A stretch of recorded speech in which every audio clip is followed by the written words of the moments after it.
have Republicans set up a secret plan to rig the 2022 midterm election. How new census data and gerrymandering could turn America red.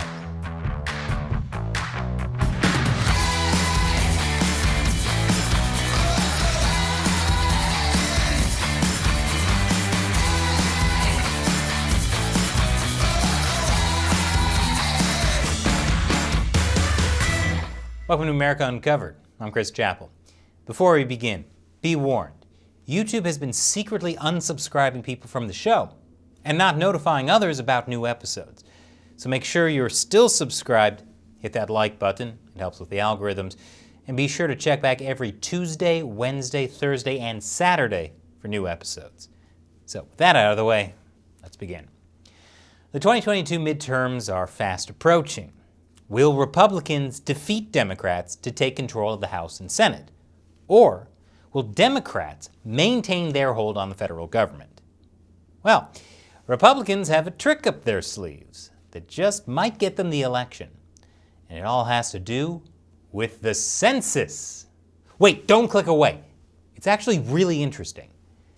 The Census Bureau just released new data about the U.S. population based on the 2020 census. And it turns out America has been changing.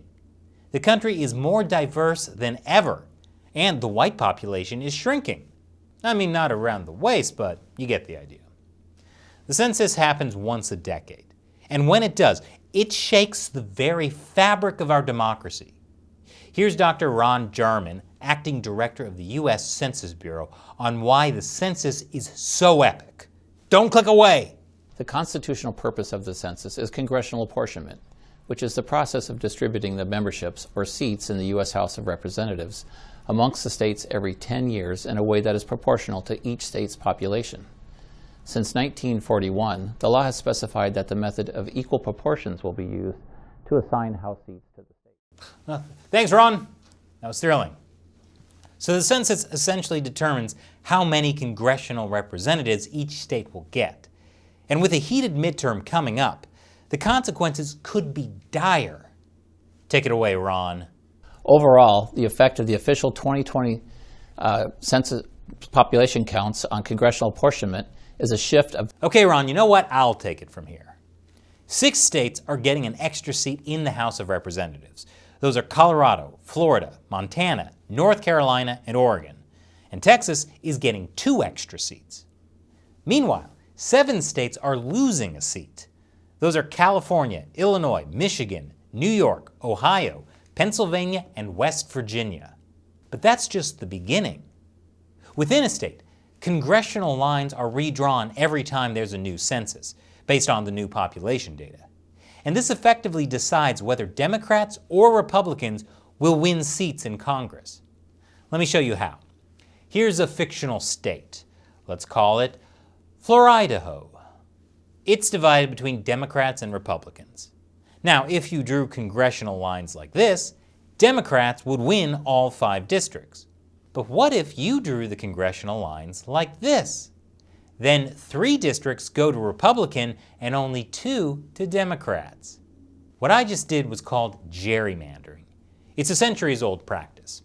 One political party redraws district lines to give themselves an advantage. It was named after Elbridge Gerry, the governor of Massachusetts in 1812. Instead of drawing district lines using county boundaries, he approved a new map so absurd-looking that one district looked like a salamander. And this cartoon mocking him was published in the Boston Gazette titled The Gerrymander. I know what you're thinking. Is that what people thought salamanders looked like in 1812? But the name stuck, and so did the practice of redrawing districts according to politics instead of counties. Obviously, who draws the lines is very important. So who draws the lines? Usually it's the people who benefit from them. I'll explain after the break. Welcome back. Each district in a state elects a U.S. congressperson. So who actually draws the district lines? Well, some states have independent commissions for it. But in most states, it's done by Democrats or Republicans in the state legislatures. And guess what? Both Democrats and Republicans who control their state legislatures want to make sure their team wins. It's political self-interest in its purest form, and it's a game played by both parties whenever they can. It's been used by Republicans and Democrats. But with the new census and the hotly contested 2022 midterms coming up, things are about to get even more complicated. Republicans and Democrats are fighting tooth and nail over the way district maps are drawn, but the landscape has changed. As I mentioned earlier, the U.S. is more diverse, and the white population is shrinking for the first time in the nation's history. And now, more minorities live in suburbs than in cities. For Democrats, this can be advantageous, since minority groups generally vote Democrat. However, many on the left fear gerrymandering could limit minority voters' power. That's because Republicans control a greater number of state legislatures and governors' offices, where redistricting decisions are made. This was not an accident. It's thanks to a decade-long, large-scale gerrymandering project called REDMAP, short for the Redistricting Majority Project. Okay, it's kind of a stretch. Just like gerrymandering. REDMAP was the brainchild of Republican strategist Chris Jankowski. He helped Republicans take advantage of new mapping technologies and databases, including census data, to beat Democrats during the 2010 midterm elections. And as a result, Republicans gained close to 700 seats at the state level across the country. This has had a lasting effect throughout the decade. Republicans in state governments now have the final authority to draw 187 U.S. congressional districts, compared to 75 for Democrats. The rest will be drawn by independent commissions or divided state governments. And keep in mind, Democrats now have a slim majority in the House of Representatives. Republicans need to gain just 5 seats to take control of the House in the 2022 election.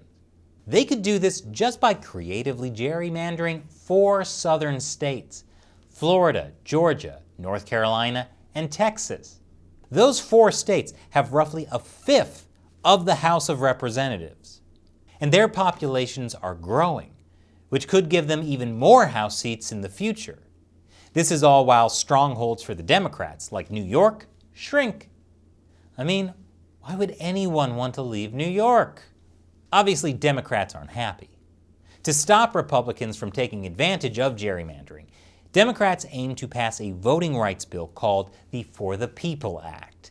The For the People Act included a provision banning gerrymandering. But Republicans blocked it.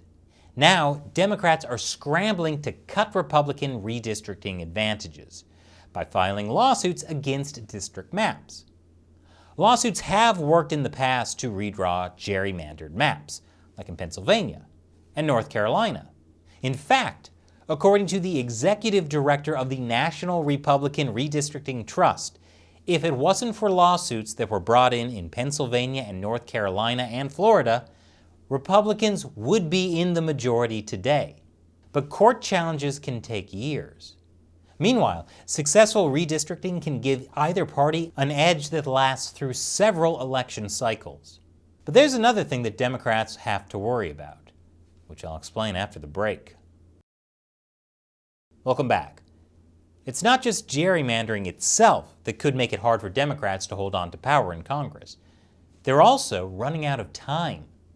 The necessary census data is arriving months later than normal because of pandemic-related delays, leaving state legislatures, independent commissions, and others responsible for drawing new maps to work extremely quickly to establish new districts before primary contests begin next year. Some states have filed lawsuits to extend redistricting deadlines, but so far the Michigan Supreme Court denied the bid to do so. The problem is, as 538 so eloquently puts it, it's easy for opponents of gerrymandering to argue what districts shouldn't look like, but it's much more difficult to say what districts should look like. Basically, congressional districts need to be drawn somehow, and it will always be political. It's easy to end up giving one side an advantage. But there may be a solution. Put our elections in the hands of robots. Okay, technically, it's mathematicians saying we should use algorithms to stop gerrymandering.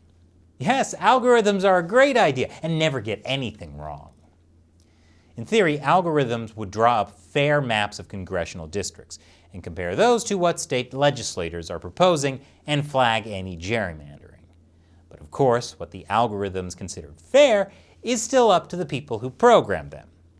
And considering how YouTube's algorithms have worked so well to censor my shows, I've got to wonder if putting our elections in the hands of algorithms is any better of a solution. So what do you think about gerrymandering? Leave your comments below. And if you like getting your news outside the mainstream media, please support our work. Visit americauncovered.tv/support to learn how you can contribute through Patreon, PayPal, or Bitcoin. Once again, I'm Chris Chappell. Thanks for watching America Uncovered.